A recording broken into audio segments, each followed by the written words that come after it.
क्या आप अप्सरा घृताची और द्रोणाचार्य के जन्म के बारे में जानते हैं? पौराणिक कथा अनुसार घृताची कश्यप ऋषि तथा प्राधा की पुत्री थीं। घृताची सभी अप्सराओं से बहुत ही सुंदर और कामुक थीं। पौराणिक मान्यता के अनुसार घृताची ने कई पुरुषों के साथ समागम किया था। घृताची ने कई ऋषियों और राजाओं के साथ समागम करके लगभग 100 पुत्रों और इतनी ही पुत्रियों को जन्म दिया था। कहते हैं कि विश्वकर्मा से भी घृताची के पुत्र हुए थे। रुद्राश्व से घृताची को 10 पुत्र और 10 पुत्रियां उत्पन्न हुई थीं। कन्नौज के नरेश कुशनाभ ने इनके गर्भ से 100 कन्याएं उत्पन्न की थीं। महर्षि च्यवन के पुत्र प्रमिति ने घृताची के गर्भ से रूरु नामक पुत्र उत्पन्न किया था। घृताची एक बार गंगा में स्नान करके भीगे वस्त्रों में बाहर निकली तो भरद्वाज ऋषि की नजरें उन पर पड़ गईं। भीगे वस्त्रों में उसके कामुक तन और भरे पूरे अंगों को देखकर भारद्वाज मुनि वहीं रुक गए। आंखें खोलकर वे उसके रूप और सौंदर्य को निहारने लगे। काम वासना से पीड़ित भारद्वाज का देखते ही देखते वीर्यपात हो गया था। तभी वीर्य को उन्होंने एक द्रोण मिट्टी का बर्तन में रख दिया, जिससे द्रोणाचार्य का जन्म हुआ था।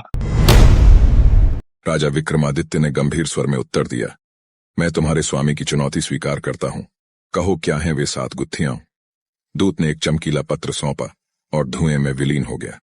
पत्र में लिखा था, पहली गुत्थी, जो दिखती है वह होती नहीं, जो होती है दिखती नहीं। इसी प्रकार सारे गुत्थियां पढ़ लिए।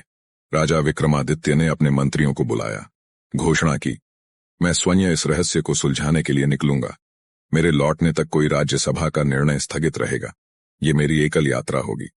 पहली गुत्थी का सामना विक्रमादित्य ने घोड़े पर सवार होकर जंगल की ओर प्रस्थान किया। गहरे जंगल के भीतर एक झील के किनारे उन्हें पहली गुत्थी का हल मिला। पानी में प्रतिबिंब दिखता है, पर वह वास्तव में नहीं होता, और हवा, जिसे अनुभव कर सकते हैं पर देख नहीं सकते। उत्तर था, प्रतिबिंब और हवा। तभी झील से एक धुंधली आकृति प्रकट हुई और बोली, तुमने पहली गुत्थी सुलझा ली, पर आगे की राह कठिन है, बने रहे। कौन थे राक्षस? क्या वाकई में वे इतने भयावह दिखते थे? पुराणों के अनुसार सप्तऋषि कश्यप की पत्नी अदिति ने 12 आदित्यों को जन्म दिया, जिन्हें देवता, और दिति ने 2 पुत्रों हिरण्याक्ष और हिरण्यकश्यप, जिन्हें दिति के पुत्र होने के कारण दैत्य कहा गया। वेदों पुराणों के अनुसार जब सृष्टि की रचना हुई तो धरती पर 3 तरह के जीव, भू, भुव और सु पर रहते थे। इसमें भू का अर्थ है जमीन पर रहने वाले, सु का अर्थ है आकाश में रहने वाले, और भुव का अर्थ है जमीन और आकाश दोनों के बीच में रहने वाला। देवताओं को आकाश में रहने का आदेश दिया गया और राक्षसों को धरती के जीवों और देवताओं की रक्षा के लिए आकाश और जमीन के बीच में रहने के लिए भेजा गया, जिसके कारण इन्हें राक्षस कहा गया।